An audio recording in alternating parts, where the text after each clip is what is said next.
Good evening and welcome to Rock, Paper, Hand Grenades. I am your guest host, Eric Eastman, former State Representative Eric Eastman, in for Gary Hopper, who is currently on vacation. He'll be back with you next week and he'll bring the mania with him, I'm sure.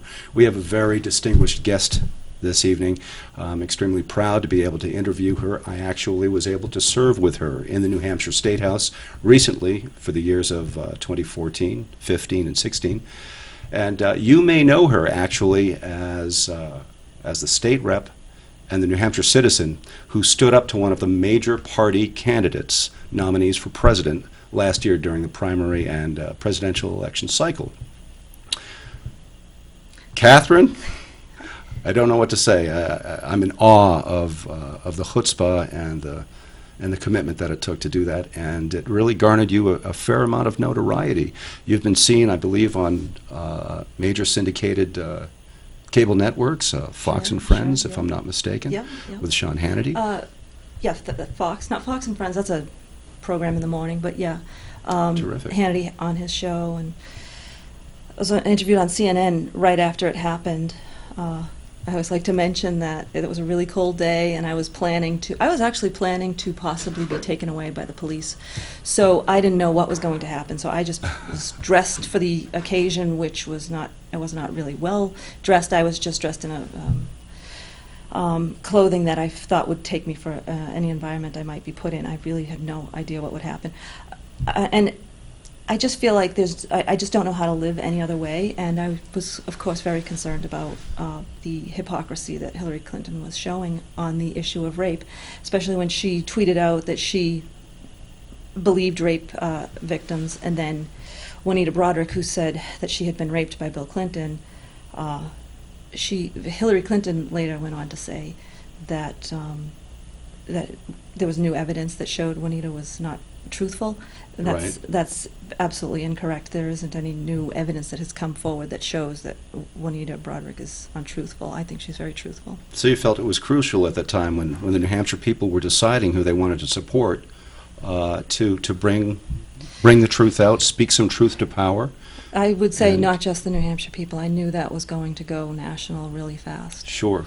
And I was glad that conversation could be had. And that's the beauty of the New Hampshire primary. You know, I think about the people throughout the rest of the country and what kind of questions they would want to ask when I asked presidential candidates questions.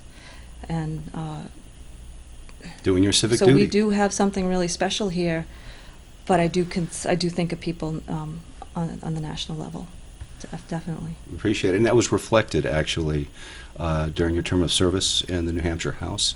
That commitment to service, to public service, was very, very evident. So we thank you for that. Thank you. I really reflected on the people of Derry when I was in the New Hampshire House. Yes, of course. and thought about them. And, yeah, that was really my focus at that moment in time. I realize as I introduced you, I only said your first name, Katherine Prudhomme O'Brien. Oh, I thought I had become one of those people who only needs one name. Oh, yeah. You could like Madonna. That'd be good. Yeah. Good marketing. Be easy. Well, we're gathering here tonight because something interesting has come across everybody's radar. It's been in the news lately. That old conversation, well, timeless conversation, I should say, more accurately, about the differences between the genders in the workplace, because as most people know by now, there's somebody that had been an engineer and an employee at Google who released an internal memo that brought those conversations back to the fore and put this on everybody's mind. And the response of his employer was, well, less than desirable, but also very telling, very revealing. From what I understand, this gentleman was terminated. Yeah. At Google. Big employer, big company. And we happen to have a couple of copies of that memo here. And although we're not going to revolve the entire discussion around it, I think that it's really germane to this ongoing conversation. And the reason that Gary wanted to bring you on, the normal host of this show wanted to bring you on, is that you have some experience with these themes in the workplace. I was very interested in this whole memo when I heard that it had come out. And you talked about these things coming up again. I don't know how often these get discussed. And that is why I was so interested in it, because here's what James Damore writes Google's ideological echo chamber, and he writes about women in the workplace, diversity, and the pursuit of diversity. And I know some people that work in the tech field, and this is something that I've been hearing about for a while now. Mm-hmm. That one organization that someone I know works at actually changed their mission statement from being about what they originally were to being first and foremost about pursuing diversity, which is a strange thing for a business to be. I mean, how do you make money if your main pursuit is diversity? That's not really what any business, that's not a product anybody can create. Sure. So. And it's a privately held organization of some sort, if I understand you correctly. It's not an organization. It's more of a research organization. It's not a private organization. But I know that this has just been a frustration all over the place. And a frustration that when it was expressed to me, it was expressed that it was something that could not be talked about. And that was what was really frustrating. I see. And that just made me really interested in this. And also, the other part of why I was so interested in it was that I had been in a male-dominated field. It was not computers, but it was a blue-collar field. It was machining. And I was usually the only woman where I worked, or in the school that I went to for many years to learn this trade. So I felt like I've got an unusual perspective, so I was very interested in reading this when it came out, and I printed it out as soon as I could and read it. And I thought it was also fascinating that the man originally was anonymous, and he works at Google, so I thought that's going to be a few days that he remains anonymous. That won't last. Yeah, exactly. So then his name came out, and then he was fired. And when that happened, I thought, this is just telling us that what he's saying has some merit. The fact that one, he feels like he has to be anonymous, and then second, he gets fired when he's not anonymous. So he is underscoring the fact that you can't talk about this. I guess my first instinct, I've worked at big companies before in the past, and my first thought was, is this an atypical gesture on the part of a software engineer at a big company or any large company, somebody that's an integral part of their forward-thinking design plans and whatnot, to issue a group of observations and a statement that relates most closely to HR policies, shall we say, or just corporate climate. I think that he has is this done or is this not done? I think that he has an unusual. I don't know a whole lot about his background, but what I did hear is that he studied maybe biology or something like that for many years. I mean, to drop a memo like this, you have to be used to writing them. It's not really going to be like a fun activity you do on a Wednesday night. Sure.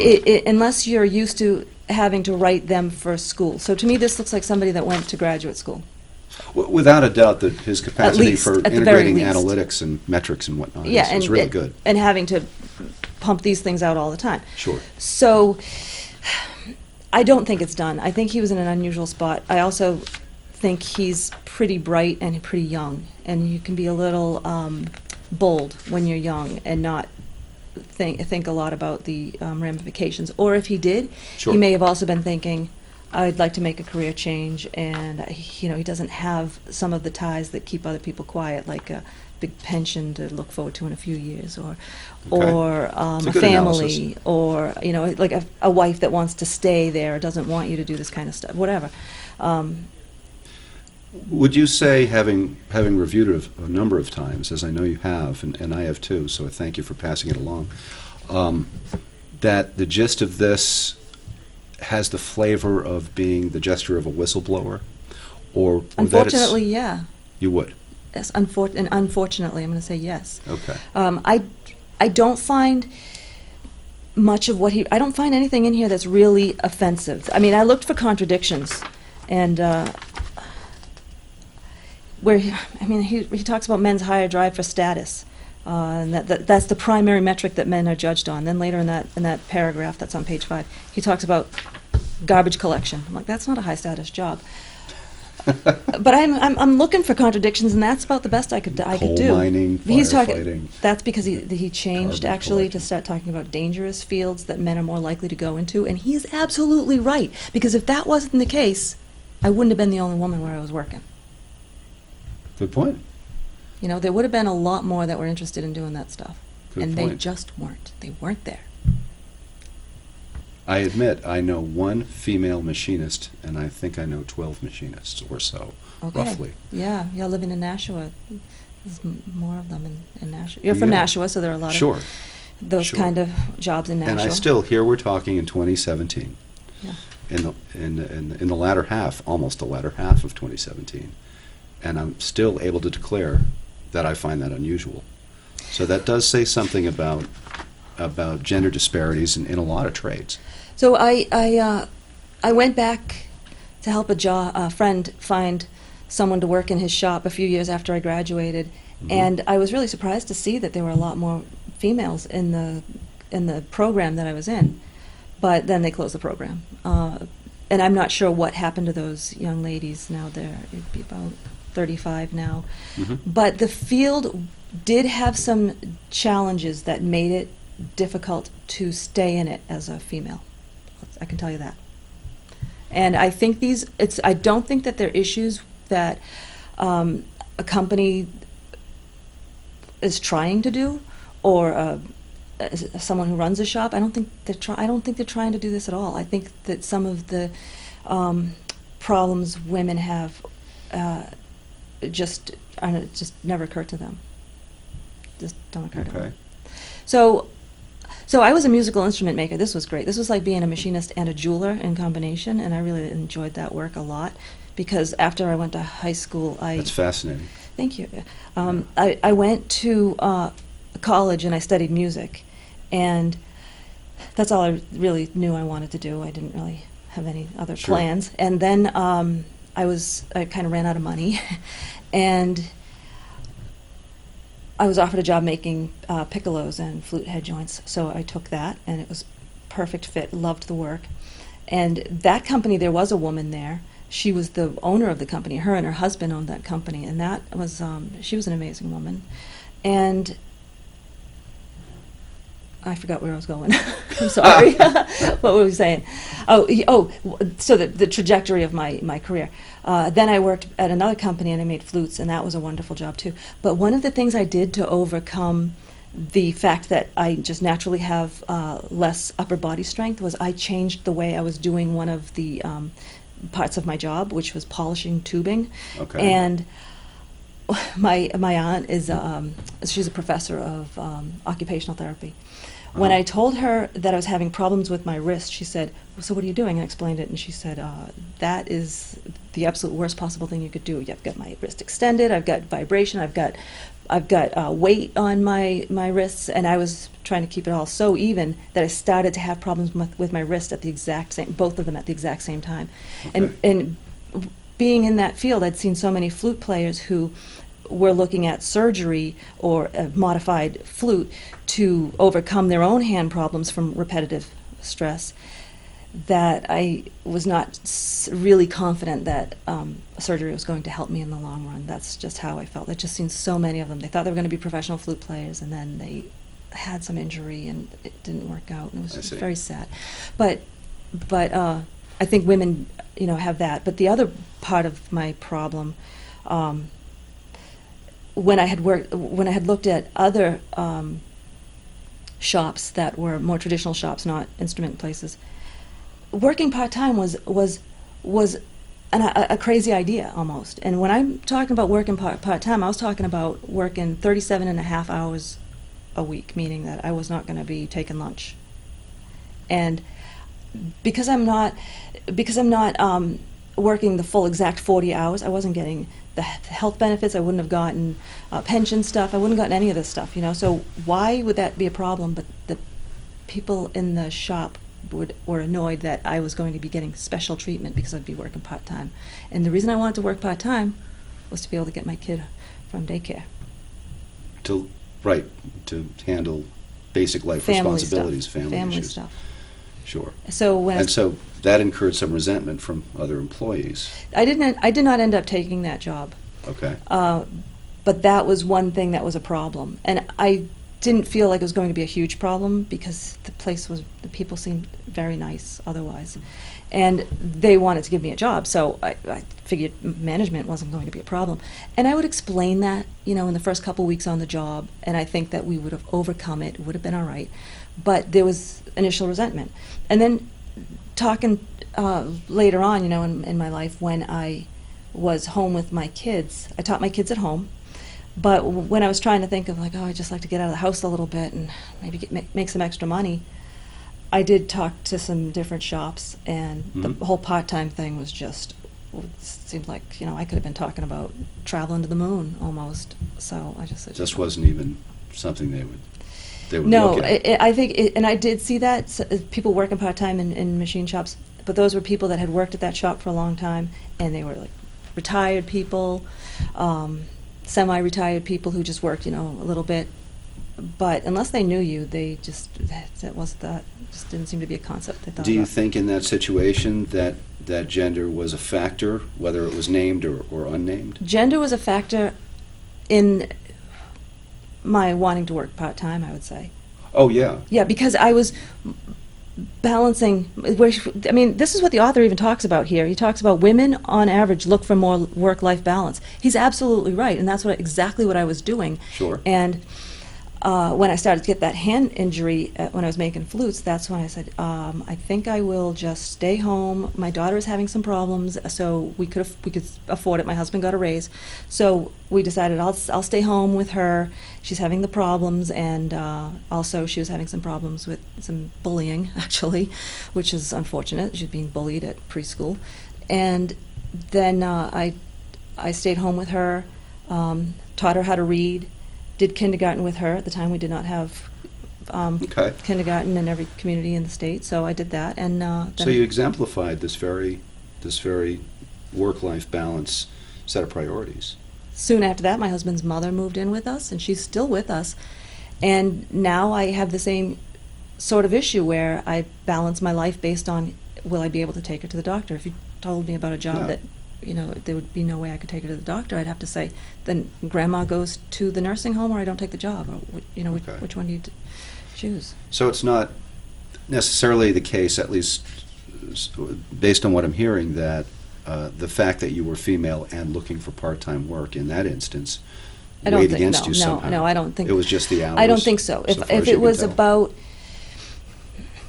I think if they have a piece of paper in front of them and they see a resume and they see the stuff I've done, there's no problem. But I also did have some situations where I'd go in and I'd talk to the people, and the one thing that did bother me is when they'd look at the resume and see what I'd done and then ask me really stupid questions. To me, it seemed stupid, like, can you read a micrometer? And I was like, I guess you didn't read that. I'm going to assume you didn't read that. Okay. I'll just try to be polite and keep going on. But so a situation like that might or might not possibly have been a gender bias. Right. May or may not. But I really was trying not to focus on any of that stuff. I was just feeling like I'll just keep moving forward and driving my own car, so to speak. So I took driver's ed, and I got on the first time I got on the highway, I was a nervous wreck, and I'm telling the driver's ed teacher, "Oh, what's this person going to do? Oh, they're going to do this, they're going to do that." He says, "Just drive your own car. Just focus on what you're doing. That's the only thing you can control. If everyone else around you wants to drive crazy, the best thing you can do is not drive crazy yourself, right?" So that's good advice. My philosophy on that was I'm trying to just pay attention to what I'm doing, and if other people around me want to, be silly. And that, I found that didn't really last very long. If people around you were going to be jerks to you because of your gender, that did not work. That didn't last very long because in this one shop I was at, these guys came up to talk to me. They were actually just being friendly, but the boss came up and he says, "Stay away from her. She's actually trying to get some work done. Unlike you guys." And just yell at them about being too talkative and not being focused and all this stuff. So, yeah, I was the least gregarious person at that place, which is unlike what they're saying here. But I am a very gregarious person. You can't shut me up, right? I've worked I've worked with you in the House. You're very outspoken on the things that you're passionate about. You're not a shrinking violet. Yeah. And a lot of us who choose to step into that arena tend to be that way to some extent, I think. Yeah. We have things we care about. I noticed one of the, I guess for lack of a better term, chapter headlines or section headlines here that caught my eye. And I wanted to ask you about it because I think it's a really constructive bit of phraseology. Non-discriminatory ways to reduce the gender gap is what it says here in this document. And having used all the metrics that this guy amassed and put together in a narrative form, now he's going to shift gears and say, okay, so if there is a gender gap, how can we fix that without being discriminatory, without swinging the pendulum all the other way or something? So he's trying to be constructive, apparently. Okay, well, I think that this focus on gender gap, it's interesting. And so, all right, but just before I was elected to the House of Representatives, I finished my college degree, and I went forward and I studied history. And I had to write papers, One of the papers I wrote was on the gender gap. And I had to study statistics from the Bureau of Labor Statistics. And what I found was women are actually doing pretty well until they start to have children, and then they start to focus on the work-life balance. That's when they start to exhibit a gender gap, and a lot of it is because many women start working part-time at that point, or they drop out of the workforce altogether because it's difficult to make that work. So should the workplace be more inclusive of people who want to work part-time for a short period of time? Yes, it should be. And if you look at generally female-dominated professions, nursing, bus driving, which I don't know if bus driving is female-dominated, like school bus driving, you can do some of those things if you're working part-time or if you're working full-time for a few months and then you need to take a month or two off. You can jump back in and out, in and out. It's not like that in other fields. But where, like I said, women start changing the way they work is when they have children. But women that don't have children, actually, in their 20s, they're starting to make more than men do, and that's because they're probably more. No offense, but they tend to be more conscientious in the workplace, and this is probably reflected in. Well, I think it is reflected and why women also are doing better in academic settings. Women are getting more bachelor's degrees, they're getting more master's degrees, they're getting more doctorates. There are far more women in all of those fields. So I call that great news and great progress. It is, but you should also take a look at what's going on with men then. Why are they not being served by whatever academic pipeline is bringing them to college? Because they're sputtering out. So you got to stop and look at men now. Is that a swing of the pendulum, perhaps, maybe. To an extreme, to some extreme? Maybe. I mean, if you're trying to get people to get degrees and be more educated, then you need to look at what's going on with men. How do those... Especially men of color. Okay. Because that's where the real disparities are. Men of color, compared to women of color, are getting far fewer degrees. Everything. But the disparities are huge. So you've just touched on something that's real important. So we have some work to do.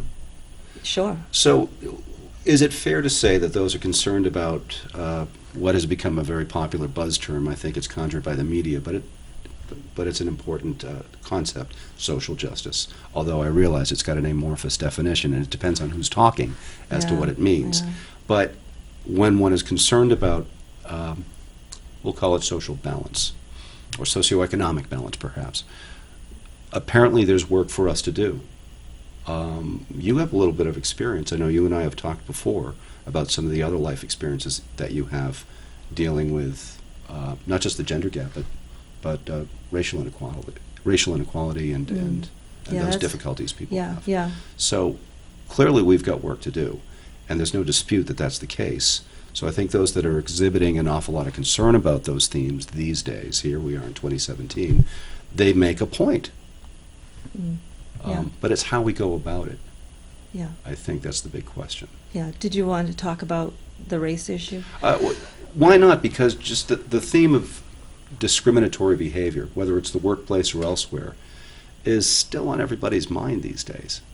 And I think it's a valid discussion. I guess I could just finish up with this, Sure. with this issue, by talking about one thing that he talked about was maybe encouraging women in these fields, and of course there's a big push now to encourage more women in STEM, which is science, technology, engineering, and math, and that's great and everything. Mm-hmm. But I don't think that you should push people so far in that direction that they're being pushed into fields that they wouldn't naturally choose.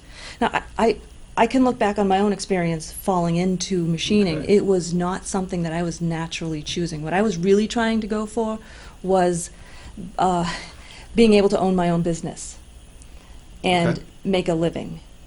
Because I read Susan B. Anthony's book when I was a kid, and she talked about how women should be able to make their own living, and I saw Excellent. some of the things that my mom experienced growing up, where she suffered from not doing so, or from expecting someone else to take care of her. It makes you, oh, how do I put this? It makes you put up with stuff that you might not otherwise put up with, and it's unfortunate. So, I think that's true. so for that kind of freedom, that was my dream. So I took a class in something else, and my academic grades were actually, I shouldn't say this on television, they weren't very good. They were actually quite miserable, because ironically, You can say it on television. ironically, all I ever wanted to do was read my own the stuff that I chose on my own, and I just didn't want to do any of the other stuff. I would skip school so I could read a book that I was really into. That's a problem, I suppose. Well, maybe the curriculum, the way that it was set up, was not a good match for you. Yeah, Looking back. correct. I would say that. You know. but it probably wouldn't be such for anyone. But anyway, I think that you should just let people naturally choose what they're more interested in, because then you'll have lasting effects. They'll have more success later on in the workplace, and they'll be more passionate about it. And he talks about this all over the place, like Yes, he that does. people that are more passionate about it will do better in this field. And there's even a woman that wrote a rebuttal piece to this, that she was in this field, and she said she chose to go into something else because she knew when she saw her coworkers would do all kinds of tech-related activities on their weekends and on their time off for free. She knew that she just did not have the same passion level that Right. that they had, and that because of that, those people that are more passionate about it will do better at it. So I think you should look at your kids, and people at home. You should look at your kids and see what are they doing in their spare time for free, and encourage them in that direction. And if it happens to be hairdressing, don't be a snob and force them to go to college or any of that stuff, because you want them to be happy in the long run also. And Harness their passions. Exactly, and there's definitely a lot of Sure. positive things in the blue collar fields. They don't have to be going to college, or going to college for 4 years. Junior college is great. Trade school is great. Yeah. I'm glad you referred to the fact that the gentleman who created this memo did touch on that theme, because it sounds to me like a fairly balanced observation Sure. to have made. Sure. And it sounds to me like this fella tried to be balanced in his presentation. Yeah, and I feel bad that he's getting a lot of trouble for it, but Sure. If you'd like, I'd like to explore a little bit more about those themes of the way that discriminatory behavior, both in the workplace and outside of it, affects the course of people's lives and the path they choose to take. oh boy. Okay, so And we've talked before yeah, about a yeah, couple yeah. of things, Okay. and I really Alrighty, found what you had to alrighty. share compelling. Sure. Like when I met David Duke. And, Sure. Okay. You just gave it away. It all was right. a spoiler. All right. Okay. So, let's see.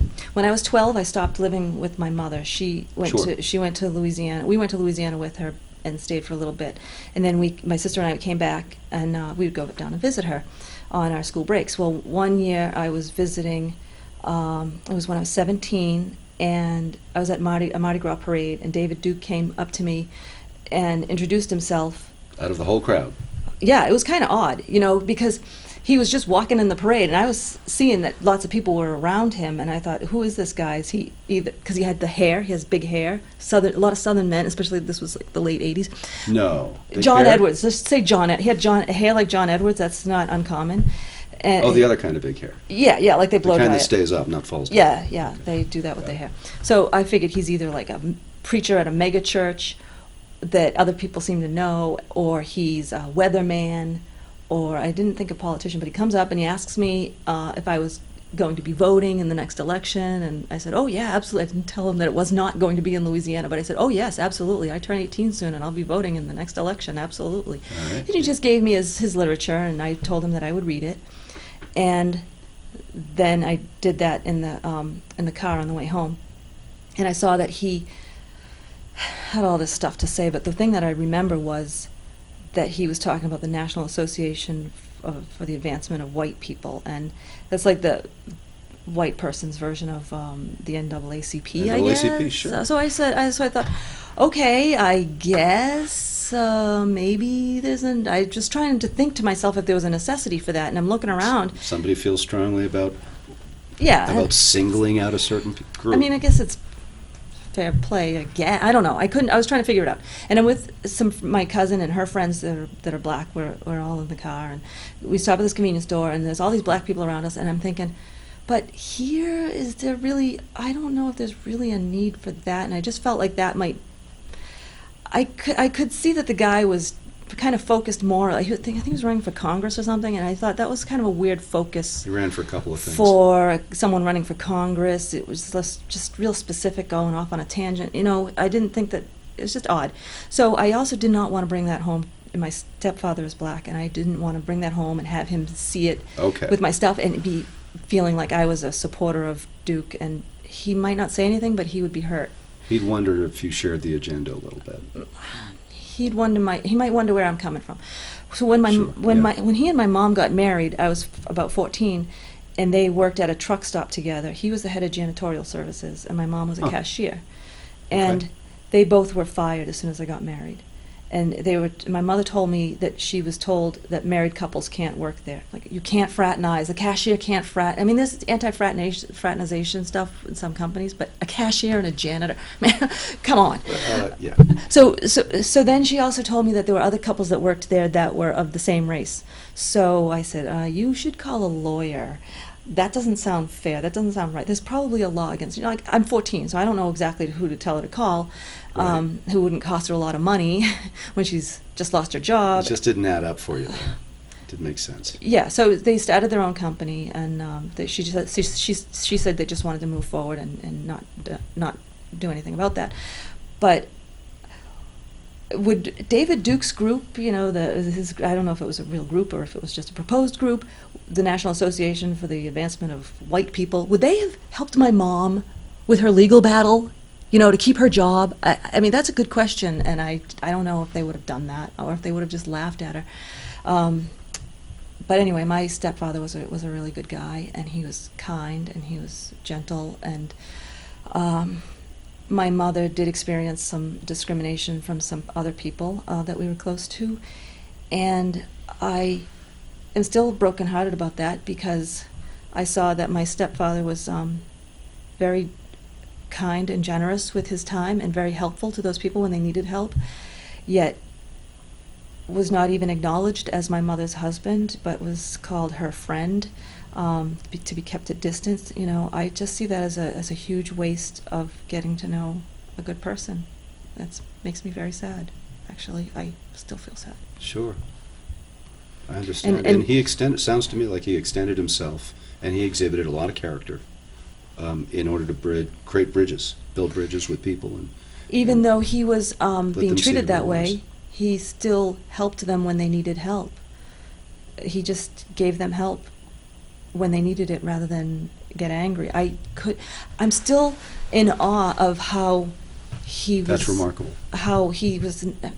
Yes, that's right. But I also saw. Was he being too passive? I don't know. Like, why was it that David Duke walks in a parade and half the people around me are black and none of them are saying anything to him like, "Hey, go home, go away." Nobody's saying anything like that to him. if I were like that, I may, being kind of feisty, I don't know, I might, but then you're also dealing with a society where you're just going to get fired. And I talked to Haley Barbour about this, and it was one trip to New Hampshire. I didn't talk to him about this specific thing, but there was a case. So he's coming to New Hampshire, and I thought... Haley Barbour. Haley Barbour. So he was the governor of Mississippi. Yep. And I got a phone call, you want to go see him? He's going to be speaking at this place. And I said, okay, sure. So I thought to myself, I don't know anything about Haley Barbour. I don't know much about him and his positions, but I love the accent, so I love to just hear people talk, so I'm going to go. Okay. And find out more about him, too. And then I watched 60 Minutes that week.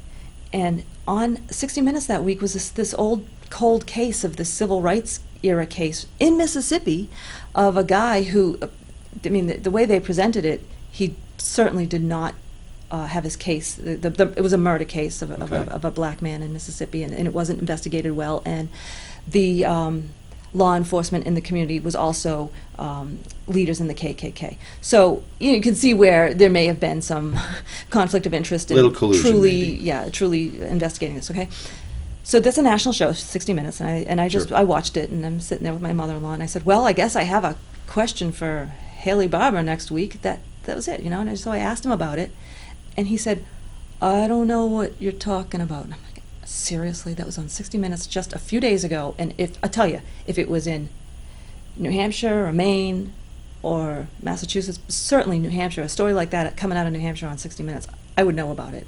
I would be watching it. This kind of stuff I would do for fun in my free time, out of curiosity. Yeah, and if you were the governor?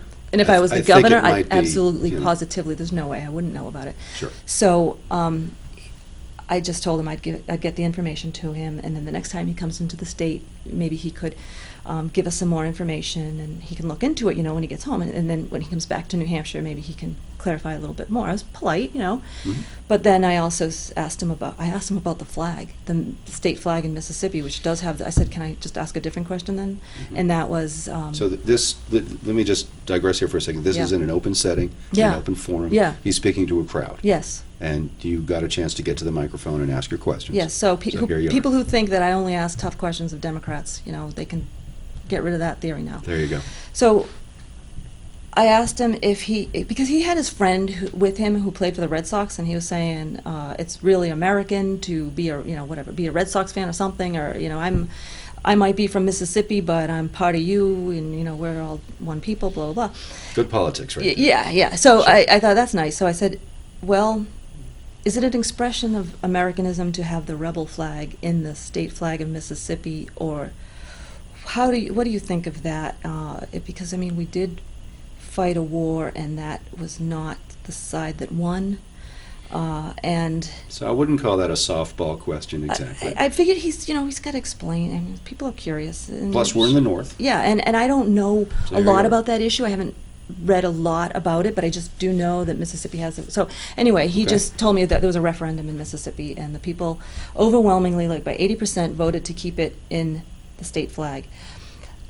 My feeling, because I identify with my stepfather and everything, my feeling would be, if I was a little kid in Mississippi and I'm driving by the State House and I see that in the state flag, and my mom explains to me what the rebel flag means, I might feel like I was not welcome to participate in state government. That's just how I'd feel.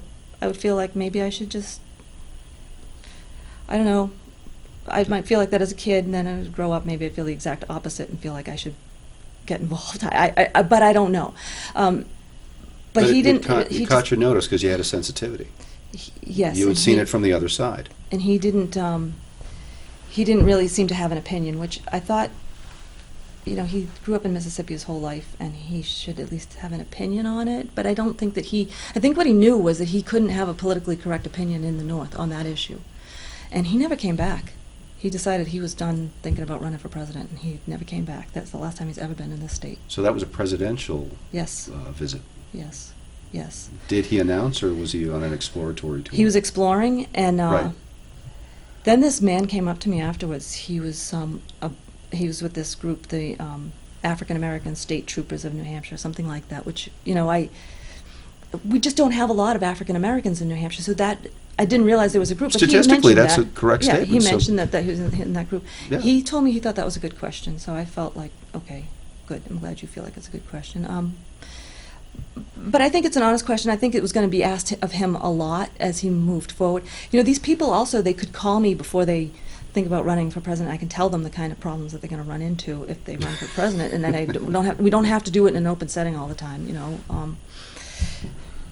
Like Rudy Giuliani, we had the same kind of problem. Yeah, a little bit of intel goes a long way. But I was not trying to, whack him off. I was just trying to ask an honest question, which was, I did have some concern about that. I mean, it was weird being in Louisiana, going to school in Louisiana, and that was the most. These kids self-segregated themselves in the cafeteria. Is that a function, in your opinion, of the prevailing culture at the time in that place, or is that just people anthropologically pairing off with people that they feel are more alike? Yes. Both? Yes. Okay. You got, 10% of the kids on any given day were wearing some kind of rebel flag something or other, a bandana, a jacket, or whatever. Yeah, I've been to the South, too. I mean, not as much as you. And it is or has been a big part of Southern social pride, identity. Sure. Yeah, and I think most of them, from what I could tell, I was also 12. I think most of them were wearing it like kids here wear Red Sox hats. It was about, hey, I am proud of my geographical location. Yeah, this is my posse. This is my place. But if you were a black kid, you might feel like you have to figure out, how does that person mean it? Because you could also mean it another way. So you'd have to, you're making people guess about what your motives are. It puts you on notice. It makes you feel like you're on notice, or I would, on eggshells. Yeah, I would feel a little, if I was black, I'd feel a little concerned about somebody like that. It might be okay. It might just be about Southern pride. It might be about something else. So let's extrapolate that and look at what's been happening lately. I don't necessarily want to go into the Charlottesville incident, because that's a big can of worms, and it deserves more time, I think, and maybe some more expertise for us to analyze that. So we're going to leave that alone. But in the aftermath of that, we've seen some vandalism, and we've seen some statues get knocked down or beat up and all that kind of thing. And different special interest groups with their own pet names for themselves have been going at it, and that's unfortunate, and none of it's constructive. Everybody's got something to say, and everybody has a grain of truth in what they have to say. But how they're going about it, it's getting a little out of hand. So the first group in Charlottesville, as far as I know, they were being peaceful. I mean, they had a permit and they were peaceful. You don't have to like what they say, but they're just walking down the street. What they stand for may be reprehensible to your average American, and it is to me, and a lot of other people too. But the fact is, they did pull permits, and they were not being provocative in their conduct initially. And I sure as heck don't like what NAMBLA has to say, but they have free speech rights too. Sure. But I don't agree with anything they say. You know what NAMBLA is? I do. The pro-pedophile group. Yeah, I'm familiar. Yeah. So when it comes to groups that have really at the root of their belief system what can only be described as discriminatory attitudes that are blatantly discriminatory, or overly favoring one racial group or gender group or sexual preference group or whatever it is, almost to the exclusion of, or even to the suppression of, other groups that may not agree with them, you have a problem. But they still have a First Amendment right to express themselves as a group. Sure. As long as they're participating in, if the municipality requires permits or whatever, they can do that. The permits. So what do we do? I think permits are important because you should let I think it's just courtesy that you should let the municipality know what you intend to do so that they're prepared for whatever happens. Yeah. So they know how many officers to have on for traffic control or whatever. And this other group comes, and I don't know if they were always peaceful or whatever, or who started it. I haven't watched every single video that's possible. There's a lot of opinions. And then of course there's the guy with the car, and that's just somebody going unhinged. And there are those that say that the car began to be attacked, and he decided to peel out of there. and others that say no, that it was cold-blooded and it was Yeah. an I'm attempt. sure all of that will come out Yeah, when they analyze let's it. let professional law enforcement do their job. I don't feel like I have enough facts to Nor do I. opine on that and most intelligently at this exact moment. Right. So, But as far as people who have special interests that fly in the face of the values of other large groups, regardless Yeah. of what their special interests are, especially if it integrates some type of discriminatory attitude in what they have to say, they have a right to say it. But what do we do about it when they do that? They're saying something that suggests that we marginalize another large group.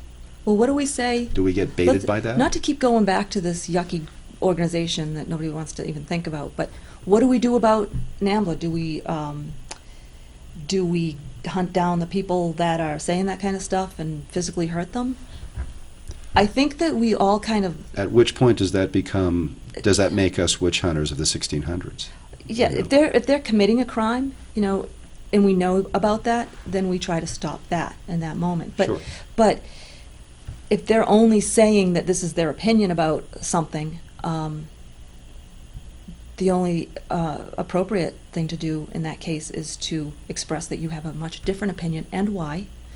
And even if you don't change their mind, people who are observing it, you can affect their opinions on it.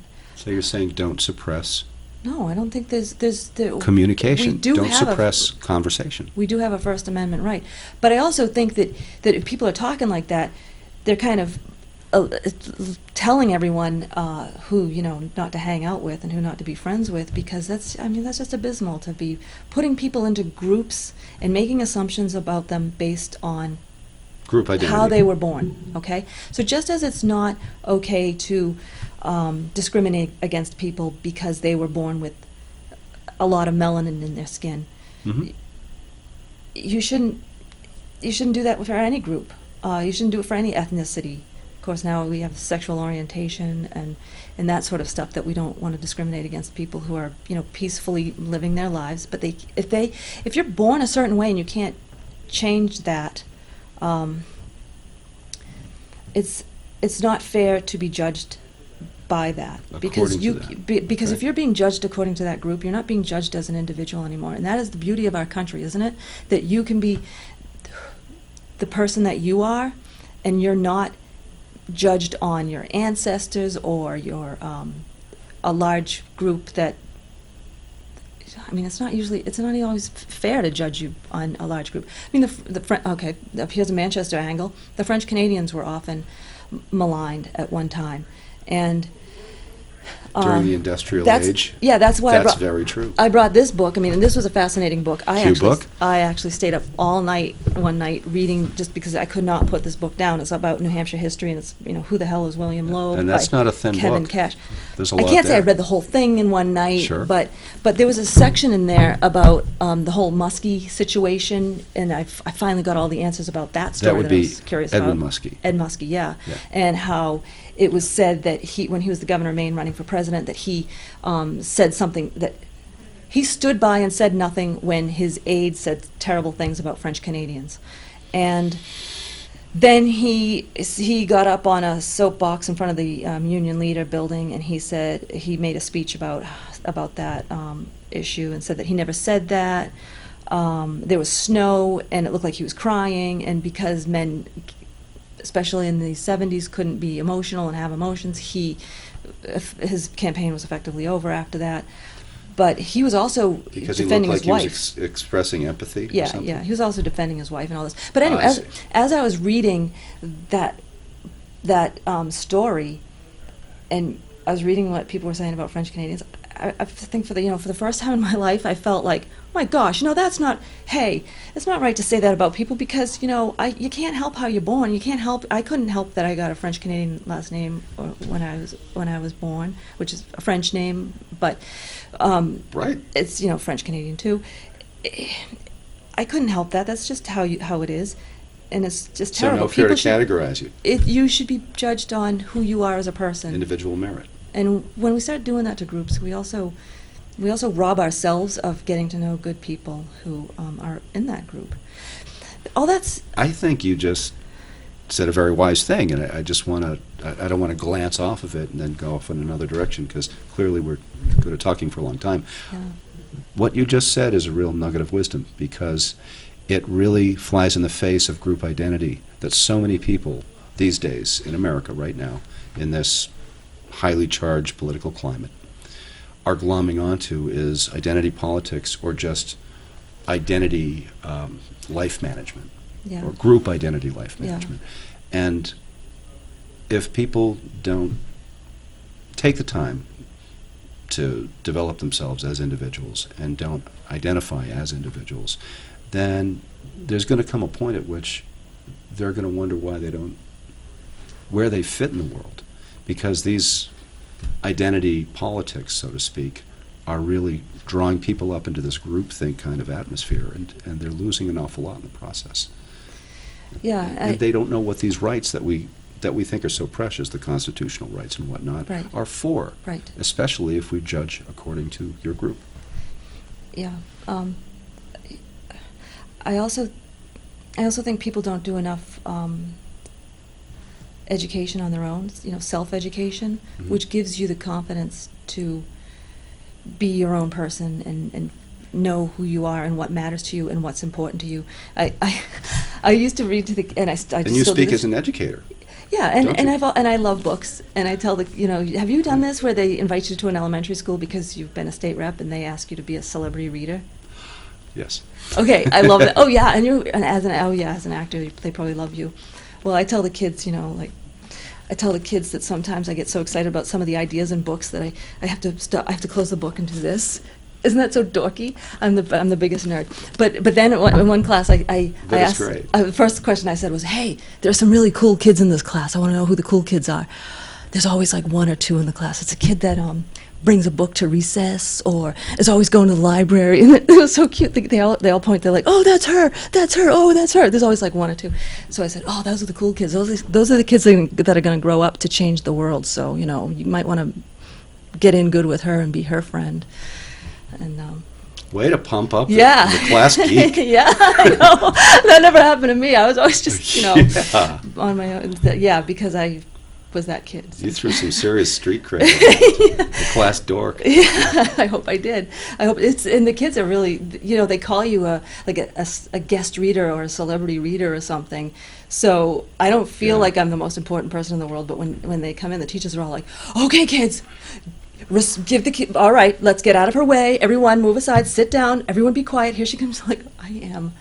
These kids don't even recognize me. They don't know who their they know who their state reps are. They might know by name, but if I was Right. really famous, they would know exactly who I was the moment I walk in the room. It's not like I'm the weather lady. They know her. We can really do a lot of good in those jobs that the people choose to give us, if we are aware of it and we use it carefully. We're winding down on time. I knew this would happen. I knew that hour would just fly by. We've got 5 minutes, a little bit less, and I just was wondering if there are any really key points that maybe we didn't touch on yet that are inspired by some of the themes that we've been dealing with here today. Because people are struggling with this stuff out there right now. It's on their minds. It's in the news, Okay. and their ire is up in a big way. So you've been a All right, if woman you- in a male-dominated workplace in the past, and you've learned a lot of things that someone like I can't speak to. What I would guess it it would be, we all just need to simmer down, Mhm. and whoever the president is not affecting our day-to-day lives nearly as much as who we are and how we interact with the people around us. And try to be a good person. That's what I tell my kids. Be a good person, be fair, be kind, be a good friend. If other people are not responsive to that, that's on them, that's their problem. You're going to be able to sleep well at night, and you're going to know who you are, and you're going to know that you've done your best. And don't judge people based on whatever group they're in. Base it upon whatever merit they have. And when like I say, it's of course a wonderful idea to have, but But if we're not judging people in the same way in the workforce, and I'm talking about this Google Doc Based again. on individual merit. Yeah, if you're judging people based on the fact that you want to just diversify your workspace and you want to have more Based people. on what you see. You want to check off this box and that box and this box. Sure. You're also denying a space to the person who's most passionate about that kind of work. Mm-hmm. Or qualified. Or both. Or well qualified. And that's tragic to the people that there are people that I know who have been told because of their race that they could not be hired in a field where they were the top of their class when they graduated from college. No kidding. And they got a full scholarship in that field because they got good grades and straight A's. Everybody went to them for help. And then when they went out into the workforce and tried to get a job, and this was in one of the hard sciences, they were told, it's a federal contract, and we have to check off boxes. And you're not in the box, so we can't check you off, and you'll probably never be able to. Well, that person said that they definitely could never hire. Yeah. And now, if that was someone who was black and was being told that, how would you'd feel like that's an injustice? Of course, people would be up in arms. It might make news. Do you think it hurts a white person any less? Someone who dreamed of being in that field their entire childhood, played that as a game in their spare time for free, read books about it in their spare time for free. What do you think it does to someone like that? It's. I'm not going to attempt to answer that question because it's better if it remains a question in everybody's mind out there. Yeah. Do you want to talk about alien abduction, or do you want to talk about what I saw John Sununu do? He's doing really well with his social media stuff, and he certainly is. He posted a really fascinating picture of well, it wasn't that. I mean, it's a statue at the State House. Say it fast. We're getting down to 1 minute. But even minute. that became controversial. It was crazy. It was a statue of John Stark at the State House because it's the anniversary of the Battle of Bennington, and we should all be proud of that. John live for you, die, Stark Stark. led the battle, and he intercepted the British there so that they couldn't take our supplies. But even that's becoming controversial, and people are saying things like, well, he was a traitor to England. Come on, really? So, okay. Maybe they're getting statue triggered. I think that's what's happening. Did I come up with a new term? That's a good term. I like it. Right, but it's just getting crazy out there, and props to the governor for his, I'm really enjoying all of his social media stuff and the stuff he's putting up. He puts, he goes hiking, he goes boating, and he is very New Hampshire. Yeah, and I think he's leading New Hampshire well. I think he's distinguishing himself, and he's setting up a legacy for himself that has nothing at all to do with his family legacy. He's setting one of his own, and I'm proud of him. And bus racing. I hear he's going to race a school bus with the governor of Vermont. No way. Yeah, I just think that's funny. You heard it here first. Well, we're down to 30 seconds, so I just want to thank you for being here. I want to thank you for coming. Our guest today has been the Honorable Katherine Prudhomme O'Brien, who is truly a Renaissance woman in many, many ways. And we've only heard a few of them. And I'm sure that Gary will be back next week to bring more insight and mayhem to rock, paper, hand grenades. And it has been my pleasure and my honor to be here as your guest host. The Honorable Katherine Prudhomme O'Brien, thank you very much. Thank you. Great to be here. Appreciate you joining me. Yeah. This has been Eric Eastman. Thanks a lot. Signing off. Thanks for joining us.